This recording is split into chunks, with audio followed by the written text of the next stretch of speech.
తమిళనాడులో ఇటీవల ఎన్నికల ఫలితాలు వెలువడిన తర్వాత టీవీకే విజయ్ ముఖ్యమంత్రిగా ప్రమాణ స్వీకారం చేసిన తర్వాత అటు టీవీకే విజయ్ని ఇటు ఆంధ్రప్రదేశ్లో ఉప ముఖ్యమంత్రిగా ఉన్నటువంటి పవన్ కళ్యాణ్ని పోలుస్తూ పెద్ద ఎత్తున చర్చ అటు సోషల్ మీడియాలోనూ ఇటు ప్రధాన మీడియాలోనూ అన్ని రకాలుగా రాజకీయ వర్గాల్లో అన్ని వర్గాల ప్రజల్లో పెద్ద ఎత్తున చర్చలు జరుగుతున్నాయి. టీవీకే విజయ్ సాధించినటువంటి ఘన విజయం, ఇక్కడ పవన్ కళ్యాణ్ జనసేన పార్టీ అధికారంలో ఉన్నటువంటి తీరుని, ఇరువురి నేపథ్యము ఒకటే కావడము, అంటే సినిమా రంగం నుంచి రాజకీయ రంగంలోకి రావడము, రాజకీయాల్లో తనదైనటువంటి శైలితో ముద్ర వేయడము, రాజకీయాల్లో రాణిస్తున్నటువంటి విధానాన్ని, ఎన్నికల్లో గెలుస్తున్నటువంటి తీరుని, ఈ అన్ని అంశాల మీద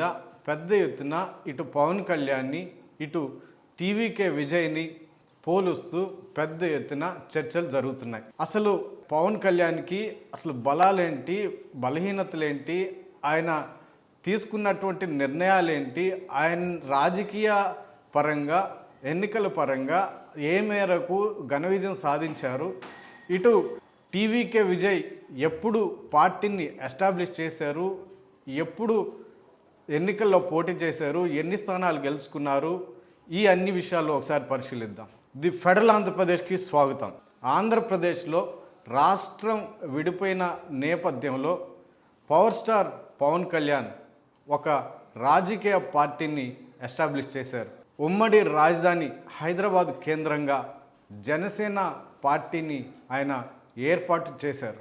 ఏర్పాటు చేసినటువంటి ఆ పార్టీ తొలి సమావేశంలో ఆయన చాలా సుదీర్ఘమైనటువంటి ప్రసంగం చేస్తూ మరో చేగువీరాలాగా ఒక ఎర్ర కండువాని మెడలో వేసుకుని తిలక్ రాసినటువంటి కవితలని సుదీర్ఘంగా ప్రస్తావిస్తూ ఆయన ఒక మరో చేగువీరలా ఆయన ప్రసంగం చేస్తూ ప్రేక్షకులని, ఆయన పార్టీ అభిమానులని, ఆయన సొంత అంటే రాజకీయ పరంగా ఆయన ఎప్పుడు రాజకీయాల్లోకి వస్తారు అన్న ఎదురు చూస్తున్నటువంటి ఆశతో ఉన్నటువంటి ఆ వర్గాల వారికి అందరికీ ఆయన ఒక ఉద్రేకాన్ని, ఒక ఊహాజనితమైనటువంటి అంటే ఒక భరోసాని కల్పించే విధంగా ఆయన రాజకీయ ఆరంగేట్రం చేశారు.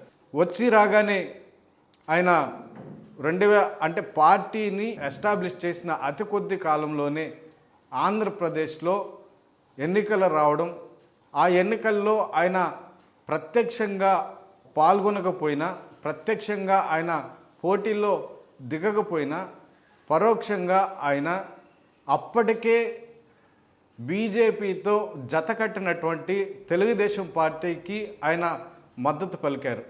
ఆ మద్దతుతో ఆ సమయంలో 2014లో బీజేపీ టీడీపీతో కలిసినటువంటి కూటమి అధికారంలోకి వచ్చింది. అంటే ఇక్కడ ఆయన ప్రత్యక్షంగా ఎన్నికల్లో పాల్గొనలేదు, ఆయన ఇండైరెక్ట్గా మద్దతు తెలిపారు. 2019 వచ్చేసరికి అంటే ఇక్కడ ఒక కీలకమైనటువంటి అంశాన్ని కూడా మనం గమనించాలి. అదేంటంటే అప్పటికే పవన్ కళ్యాణ్కి ఒక రాజకీయపరమైనటువంటి అనుభవం ఉంది. రాష్ట్ర వ్యాప్తంగా అనేక ప్రాంతాల్లో ఏర్పాటు చేసినటువంటి రాజకీయ సభల్లో ఆయన పాల్గొనడము, ప్రసంగించడము, జనాలని తమ వైపు తిప్పుకునేటట్టు ఆయన ఉద్రేకపరచడము, ఈ కార్యక్రమాలన్నీ కూడా జరిగాయి. అది తన సొంత అన్నయ్య అయినటువంటి చిరంజీవి ఏర్పాటు చేసినటువంటి ప్రజారాజ్యం పార్టీతో ఆయన రాజకీయమైనటువంటి ఆరంగేట్రం చేసినట్టే మనం భావించాలి. అంటే ఆ ఎన్నికల్లో యువరాజ్యం అధ్యక్షుడిగా ఆయన ఉమ్మడి ఆంధ్రప్రదేశ్లో సుదీర్ఘమైనటువంటి ప్రస్తావన అంటే ప్రయాణం చేస్తూ రాష్ట్ర వ్యాప్తంగా ఆయన అనేక పెద్ద పెద్ద బహిరంగ సభలు కూడా ఏర్పాటు చేసి అన్ని వర్గాల ప్రజలని ఆకట్టుకునే ప్రయత్నం చేశారు. అంటే జనసేన పార్టీని ఏర్పాటు చేయకముందే ఆయనకి రాజకీయపరమైనటువంటి అనుభవం ఉంది అన్న విషయం మనకి ఇక్కడ స్పష్టంగా తెలుస్తుంది. అయితే 2019 ఎన్నికల సందర్భంగా అప్పటికి బి 2014లో టీడీపీతో జతకట్టినటువంటి జనసేన పార్టీ విడిపోయింది. ఇక్కడ పరస్పరమైనటువంటి విమర్శలు గుప్పించుకున్నారు. అటు తెలుగుదేశం పార్టీ మీద, ఇటు బీజేపీ మీద, కేంద్రంలో ఉన్నటువంటి బీజేపీ పెద్దల మీద రకరకాల అంశాల మీద ఆయన ప్రస్తావన చేస్తూ అన్ని రకాలైనటువంటి విమర్శలు గుప్పించారు. 2019లో ఒంటరిగానే పోటీ చేశారు. స్వయంగా పవన్ కళ్యాణ్ ఏకంగా 2 చోట్ల అసెంబ్లీ స్థానాలకి ఎమ్మెల్యే అభ్యర్థిగా రంగంలోకి దిగారు, పోటీ చేశారు. కానీ ఫలితాల్లో మాత్రం 2 చోట్ల ఆయన ఓడిపోయారు. జనసేన ఒంటరిగా పోటీ చేయడము, టీడీపీతో కలవకపోవడము, రకరకాల అంశాల మీద ఆయన బలమైనటువంటి ప్రశ్నలు సంధించడము, రాజకీయపరమైనటువంటి విమర్శలు చేయడము, అందులో వాడినటువంటి భాష చాలా పరుషంగా ఉండడం, ఇవన్నీ జరిగిపోయాయి. టోటల్గా 2019 ఎన్నికల్లో ఆయన ఓటమి పాలయ్యారు. తిరిగి 2024 వచ్చే సమయానికి 2019 నుంచి 2024 మధ్యలో ఉన్నటువంటి వైసీపీ ప్రభుత్వం, సీఎం జగన్మోహన్ రెడ్డి వాళ్ళ పరిపాలన మీద ఈయన సుదీర్ఘమైనటువంటి పోరాటం చేస్తున్నట్టుగా కూడా ఆయన ప్రకటించారు. ఆ మేరకు కూడా ఆయన సభలు నిర్వహించడము, కార్యక్రమాలు నిర్వహించడము ఇవన్నీ జరిగాయి. 2024లో ఆయన మళ్ళా తిరిగి 2019లో ఎవరి మీదైతే ఆయన తీవ్రమైనటువంటి విమర్శలు గుప్పించారో, పరుషమైనటువంటి పదజాలాన్ని ఉపయోగించారో, అవినీతి పరులు అని ఎవరినైతే ఆయన ఎక్కి చూపారో వాళ్లతోనే 2024లో జతకట్టాడు. మొత్తం మీద ఆయన అధికారంలోకి వచ్చారు.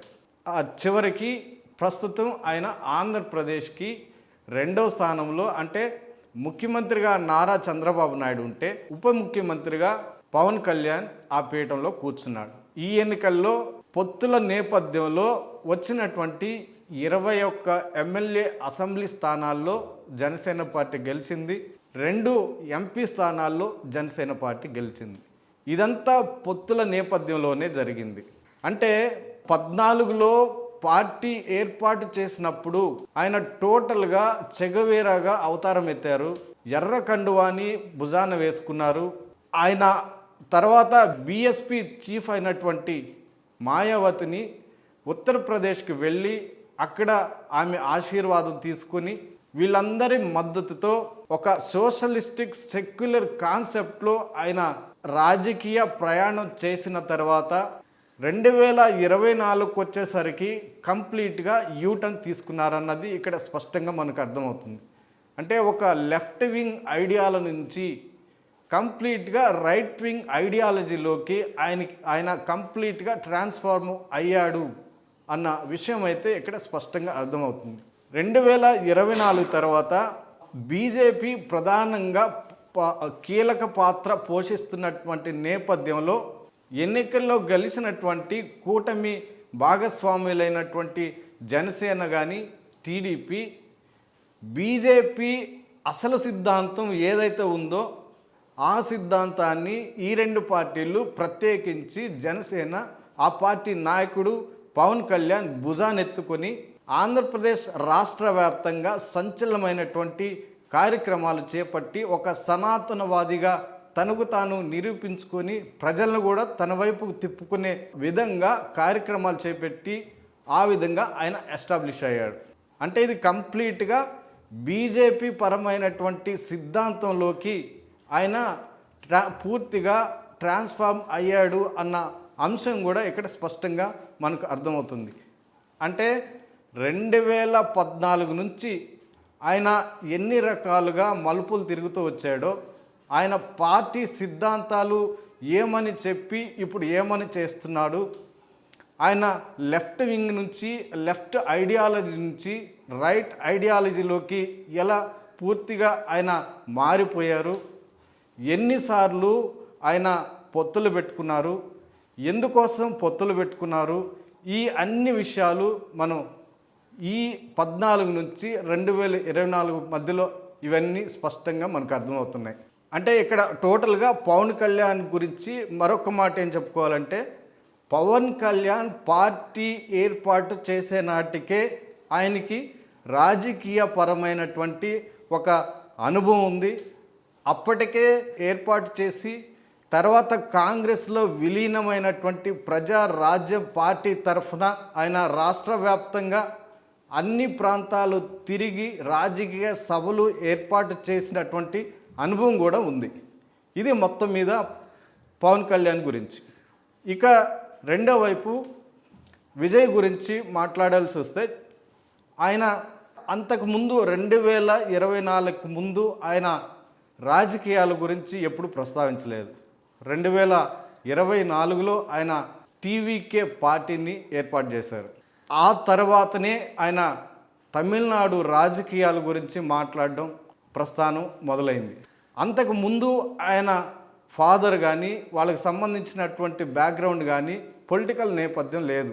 ఓన్లీ సినిమాకు సంబంధించినటువంటి నేపథ్యమే ఉంది.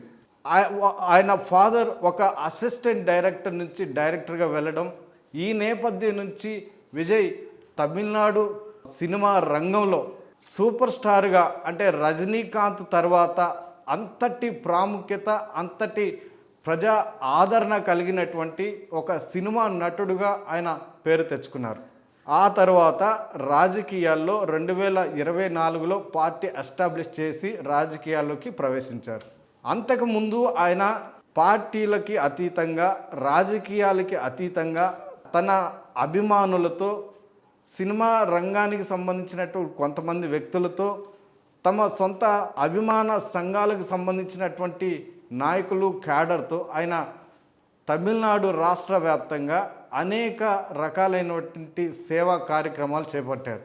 వైద్యపరంగా, విద్యపరంగా, ఆహారం పరంగా ఇలా ఆయన అనేక రకాలైనటువంటి సేవా కార్యక్రమాలు చేపట్టి తమిళనాడు ప్రజలకి ఆయన చాలా దగ్గరయ్యారు.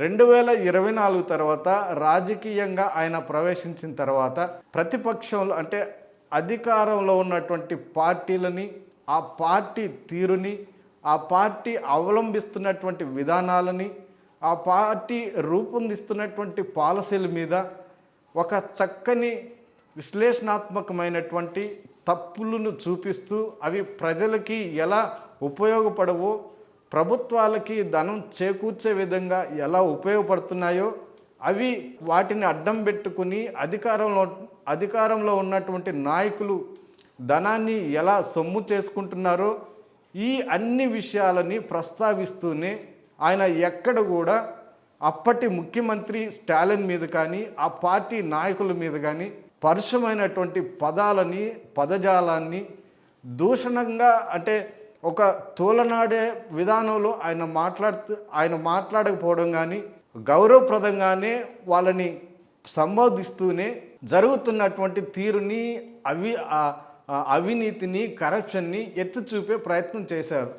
అంటే ఓవరాల్గా ఈ ఎన్నికలకు సంబంధించినటువంటి సమయంలో ఆయన ఎప్పుడు కూడా తన నోరుని పారేసుకోవడం కానీ, ఇతర నాయకుల మీద దుమ్మెత్తి పోయడం కానీ, ఇక్కడ పవన్ కళ్యాణ్ ఉపయోగించినట్టు, పవన్ కళ్యాణ్ చేసినట్టు అక్కడ క్యాడర్ని ఒక ఉన్మాదంలోకి తీసుకెళ్లే ప్రయత్నం చేయడం కానీ, ఉద్రేకపరిచే విధానంలో ఉపయోగిస్తున్నటువంటి మాట తీరు కానీ, ఇవన్నీ ఆయన ఆచితూచి అడుగులు వేశారు. ఆయన అంటే సభ్య సమాజం, ఇతర పార్టీలు, ఇతర నాయకులు, తమిళనాడు రాష్ట్ర ప్రజలు మొత్తం ఆ మాటలని, ఆయన విమర్శిస్తున్న తీరుని సాదరంగా ఆహ్వానించే విధంగాను, వాటిని అర్థం చేసుకునే విధంగాను, అవి ఆ విమర్శలు సద్విమర్శలుగానే ఉన్నాయిగా అన్నట్టుగా ఆలోచన చేసే విధంగానే విజయ్ ప్రస్తావించారు, విజయ్ మాట్లాడారు, విజయ్ కీలకమైనటువంటి వ్యాఖ్యలు చేశారు అన్న చర్చ మరోవైపు ఉంది.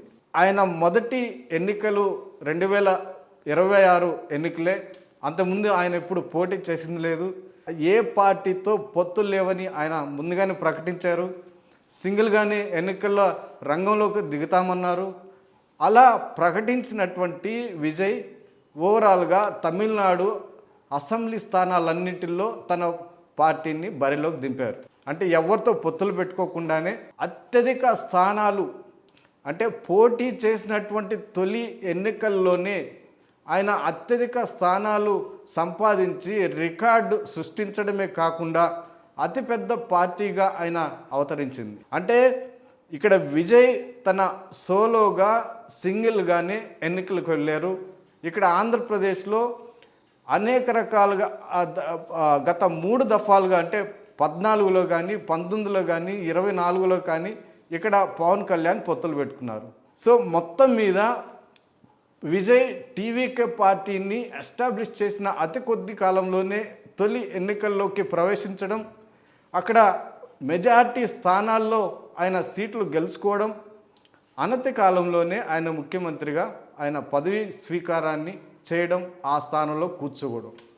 అంటే ఓవరాల్గా ఇద్దరు సినిమా నేపథ్యం నుంచే వచ్చిన ఇద్దరు దక్షిణాదికి చెందినటువంటి నాయకులే అయినా అక్కడ రజనీకాంత్ తర్వాత సూపర్ స్టార్డమ్ తెచ్చుకున్నటువంటి స్థానంలో ఉన్న ఇక్కడ పవన్ కళ్యాణ్ మెగాస్టార్ తర్వాత అంతటి స్థానంలో పేరు ప్రఖ్యాతులుగా తెచ్చుకున్న సినిమా రంగంలో పవర్ స్టార్గా ఒక మాస్ ఇమేజ్ కలిగినటువంటి హీరోగా ఒక స్థానంలో ఉన్నప్పటికీ వీళ్ళిద్దరూ ఆలోచన విధానాలు, వీళ్ళిద్దరూ అనుసరిస్తున్నటువంటి విధానాలు, ఇప్పటికే అనుసరించినటువంటి విధానాలు, పార్టీలో ఎత్తుగడలు, వాళ్ళు మాట్లాడినటువంటి భాష, వాళ్ళు విమర్శిస్తున్నటువంటి తీరు, ఇవన్నీ పవన్ కళ్యాణ్ సపరేట్గా ఉంటే విజయ్కి సపరేట్గా ఉన్నాయి. అంటే ఈయన పరుష పదజాలంతో తన విమర్శలు గుప్పించడం, ఈయన ఒక గౌరవప్రదంగానే సీఎం సార్ అంటూ సంబోధిస్తూ ఈయన విమర్శలు చేయడం, ఇలా ఓవరాల్గా తన పందాలు వేరుగాను, తన ఆలోచనలు, తన ఎత్తుగడలు, వీటన్నిటిలో చాలా వైరుధ్యం కలిగినటువంటి అంశాలుగా మనం ఇక్కడ చర్చించుకోవచ్చు. అయితే భవిష్యత్తులో ఇప్పటి వరకు సింగిల్గానే వెళ్తున్నటువంటి టీవీకే విజయ్ భవిష్యత్తులో ఎలాంటి పరిస్థితులు వస్తాయి, ఎలాంటి ఒడిదుడుకులు వస్తాయి, వాటిని ఎదుర్కొనే క్రమంలో ఆయన ఇతర పార్టీల మద్దతుతో కొనసాగించే అవకాశాలు ఉంటాయా, ఇలాంటి అంశాలన్నీ భవిష్యత్తులో చూడాల్సి వస్తుంది. ఇక్కడ పవన్ కళ్యాణ్ తీరు చూస్తుంటే ఇప్పటికే సీఎంగా మరో 10 ఏళ్ళు చంద్రబాబు ఉండాలని చెప్తున్నాడు, మా మద్దతు కూటమిగానే ఉంటామని చెప్తున్నాడు, మా మద్దతు చంద్రబాబుకే ఉంటుందని చెప్తున్నాడు, బీజేపీతోనే కలిసి నడుస్తామని చెప్తున్నారు. ఇలా చెప్తున్న నేపథ్యంలో ఈ రెండు పార్టీల అధ్యక్షులు, ఈ రెండు పార్టీల నాయకులు అంటే పవన్ కళ్యాణ్ని విజయ్ని పోలుస్తూ సామాజిక మాధ్యమాల్లో విస్తృత స్థాయిలో చర్చలు జరుగుతున్నాయి.